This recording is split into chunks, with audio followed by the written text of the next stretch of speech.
Margaret Brenner did something during the blizzard of 1881 that her husband never fully forgave her for.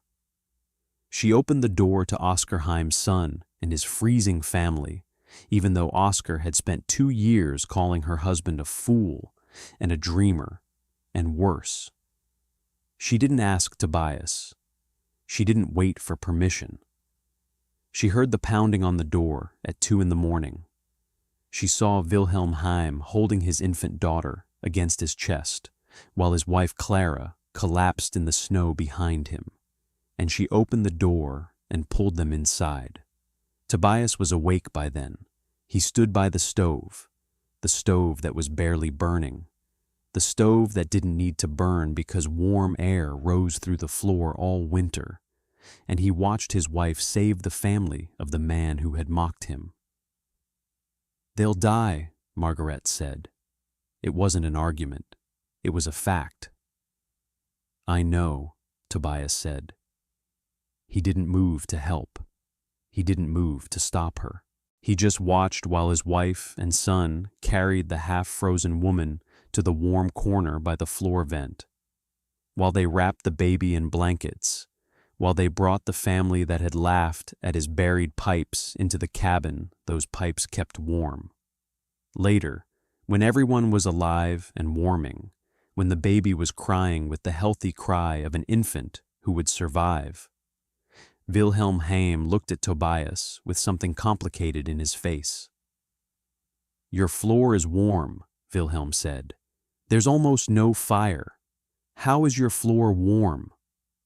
Tobias could have explained. He could have shown Wilhelm the vent, the buried pipes, the intake tower on the hill, the 60 feet of ceramic tube that drew air through earth that never froze. He could have taught him the way he'd offered to teach Oscar 2 years ago, before the mockery started. Instead, he said, "Ask your father.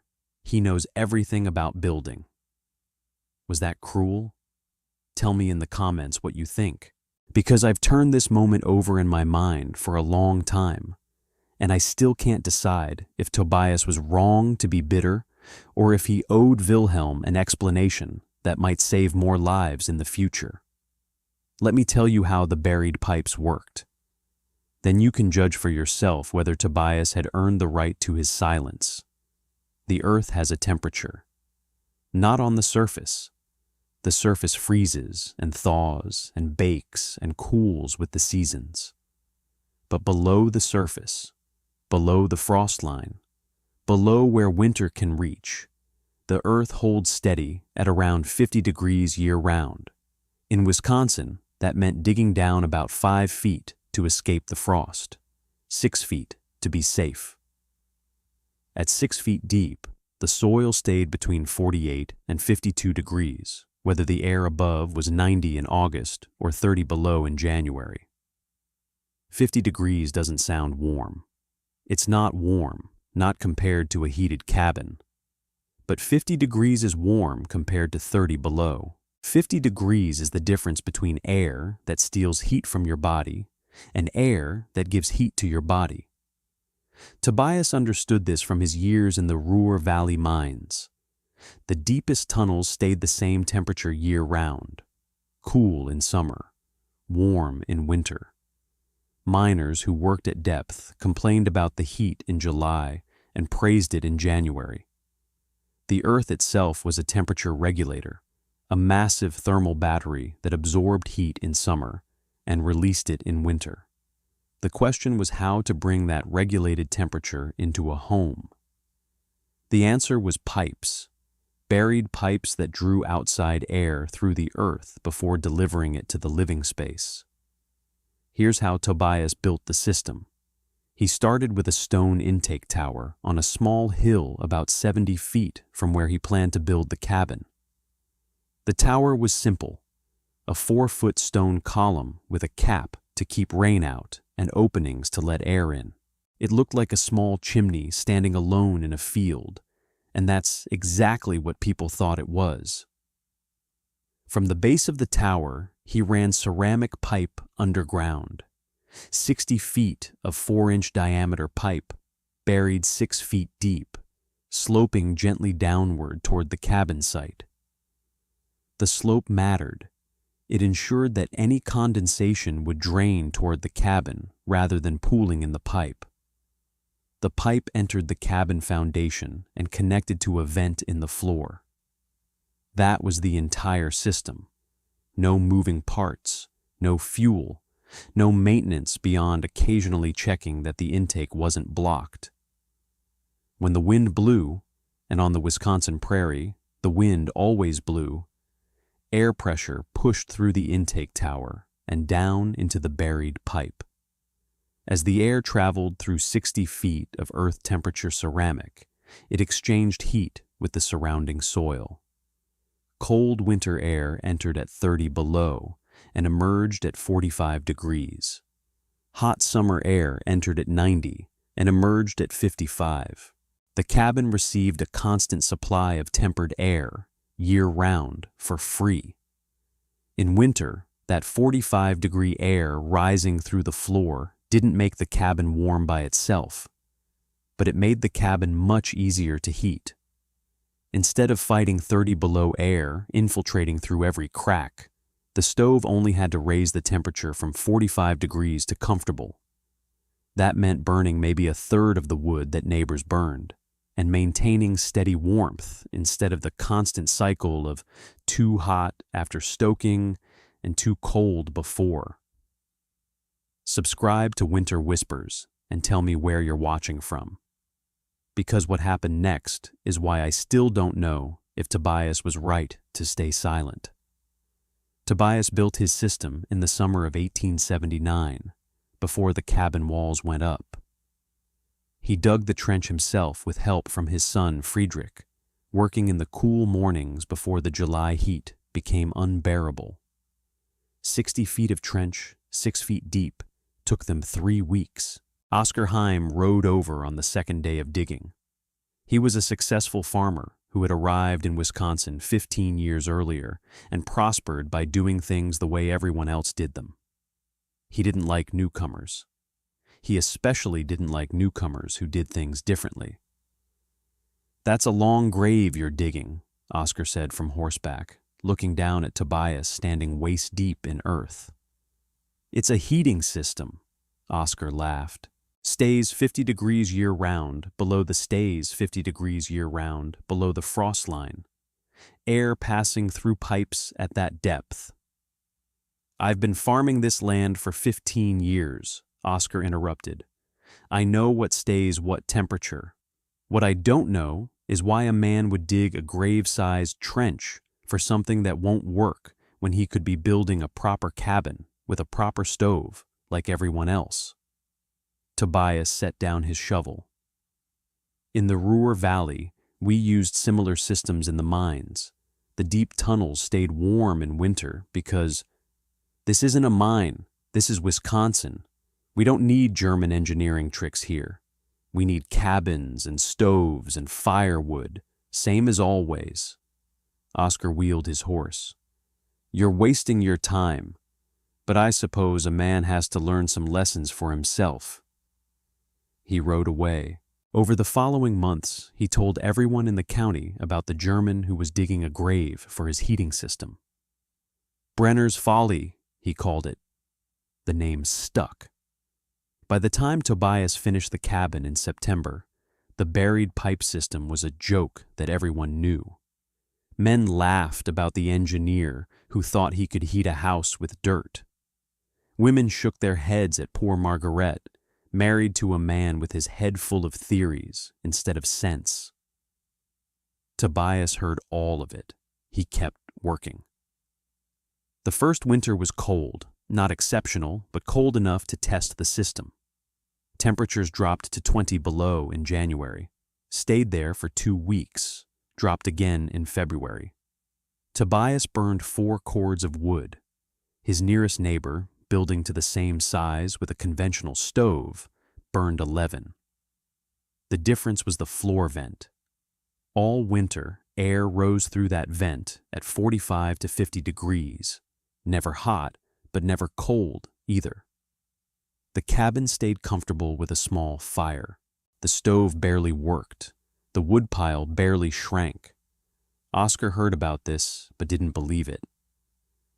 "He's lying about his wood use," he told people at the general store. "Or he's freezing and too proud to admit it.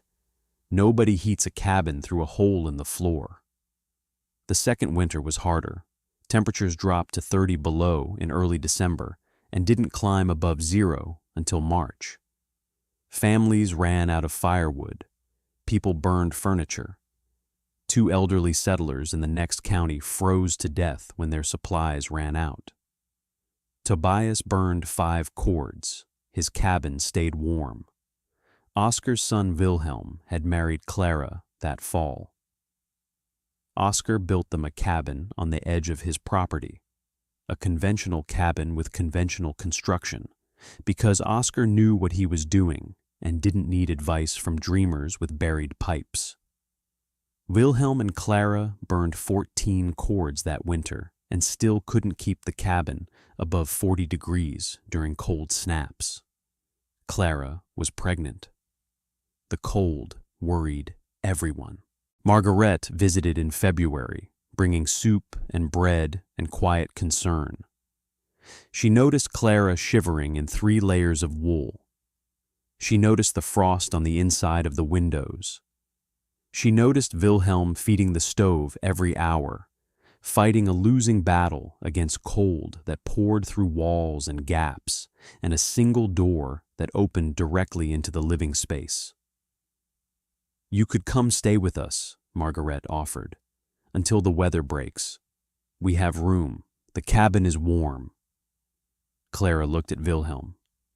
Wilhelm looked at the floor. "My father says your cabin isn't really warm.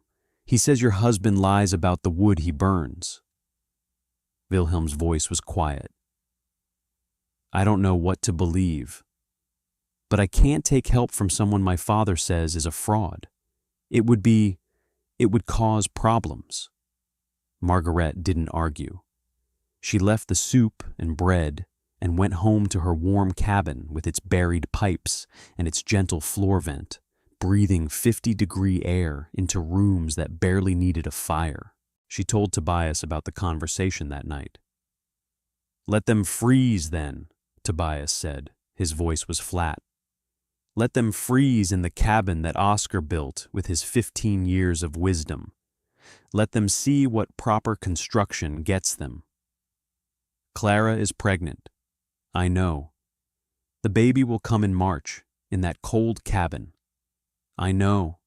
Tobias stared at the floor vent, watching the warm air rise like something alive. "I offered to show Oscar the system 2 years ago. I offered to help him build pipes for his own house. He laughed at me in front of the whole town. He called it Brenner's folly. He told everyone I was a fool and a fraud. He was wrong. He won't admit it. Even now, when his son's wife is shivering in a cabin, I could have helped them heat properly. He won't admit he was wrong. He'd rather let them freeze than learn from a German engineer." Margaret sat next to her husband by the warm vent. The cabin was 62 degrees with almost no fire burning. Outside, it was 28 below. "If the baby dies," she said quietly, "will you be able to live with that?" Tobias didn't answer. I don't know what he was thinking. I don't know if he was weighing pride against conscience, or if he'd already decided and was just unwilling to say it, or if he genuinely didn't know what he would do when the moment came. What I know is what Margaret did when that moment arrived. The storm came on March 3rd, 1881. It started as snow and became something worse, a blizzard that dropped temperatures 40 degrees in 2 hours, that piled drifts higher than windows, that made the world disappear into howling white. Clara went into labor that night, in a cabin that couldn't climb above 35 degrees, no matter how much Wilhelm fed the fire, with a midwife who couldn't travel through the storm to reach them. Wilhelm wrapped the newborn in every blanket they had. The baby was small, too small, born early from a mother who had spent the winter shivering. Clara was exhausted and cold and barely conscious. The fire roared and meant nothing. The cold was winning. At midnight, Wilhelm made a decision. He bundled his wife and newborn daughter and set out through the blizzard toward the only warm shelter he knew existed, even if his father said it was a fraud. He found Tobias's cabin by luck and desperation, stumbling through snow until he hit a wall, feeling along the wall until he found a door. Margaret opened it. She didn't ask permission. She didn't hesitate. Tobias watched his wife save the family of the man who had mocked him. He watched and said nothing, and didn't move to help. The baby survived that night because of the warm corner by the floor vent. The corner where 50-degree air rose constantly, keeping the temperature steady even when the door opened and closed. Clara survived because the cabin was warm enough that her exhausted body could recover instead of fighting hypothermia. In the morning, when the storm broke, Wilhelm asked about the warm floor. Tobias could have explained. He could have taught. He could have offered to help Wilhelm build the same system for his own cabin, or for his father's house, or for anyone else who wanted to learn. Instead, he said, "Ask your father. He knows everything about building." Wilhelm didn't ask again. He took his wife and daughter home to the cold cabin and spent the rest of the winter burning furniture to keep them alive. The following summer, Wilhelm dug a trench of his own. He didn't ask Tobias for help. He'd understood the system well enough from one night's observation to figure it out himself. 60 feet of buried pipe, an intake tower on the hill, a vent in the floor. Oscar called his own son a fool for copying Brenner's folly. Wilhelm built it anyway. The next winter, his cabin stayed warm on 4 cords of wood, while his father's house burned 12. Oscar never admitted he was wrong. He never apologized to Tobias. He never acknowledged that the buried pipes worked. He burned 12 cords a year until his death in 1889, maintaining to the end that proper construction didn't need German tricks. Some people can't learn from people they've decided to look down on. That's just how it is. But here's what I keep thinking about. What if Tobias had taught Wilhelm that morning? What if he'd swallowed his pride and explained the system? Wilhelm figured it out eventually, but he lost another winter first. Another winter of cold. Another winter of burning furniture. Another winter of risk for his infant daughter. Was Tobias's bitterness worth that? Was his silence justified by Oscar's mockery, even though the people who suffered weren't Oscar, but his son and daughter-in-law and granddaughter? And what about Margaret? She opened the door without asking. She saved people who had called her husband a fraud. Was she right to override his anger, or was she wrong to make that choice for him? I don't know the answers. Tell me what you think in the comments. I'm genuinely curious how you see it. Tobias lived until 1903, dying at 67 in the cabin he'd built with the buried pipes.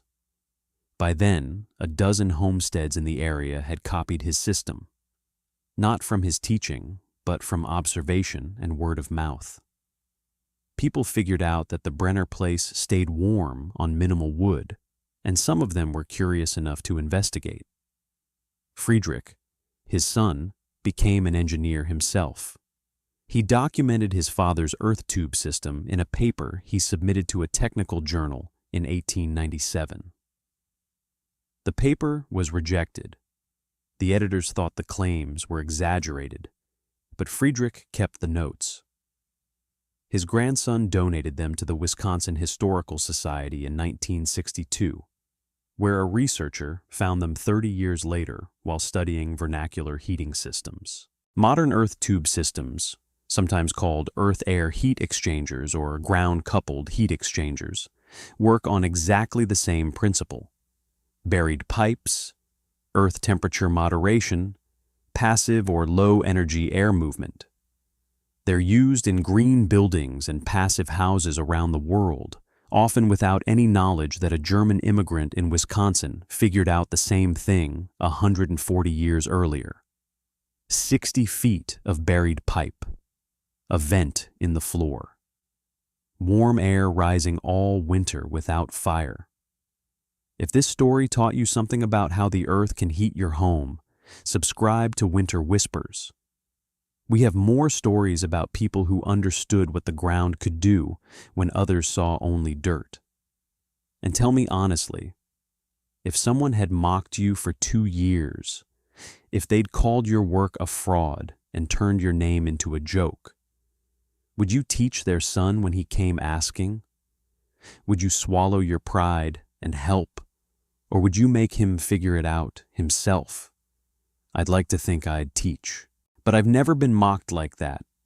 I've never had my work called a lie by someone who refused to even look at it. And I suspect the people who have been mocked that way understand Tobias better than I do. The earth stays 50 degrees. The air passes through the pipe. The floor breathes warmth all winter. That's the physics. The pride is harder.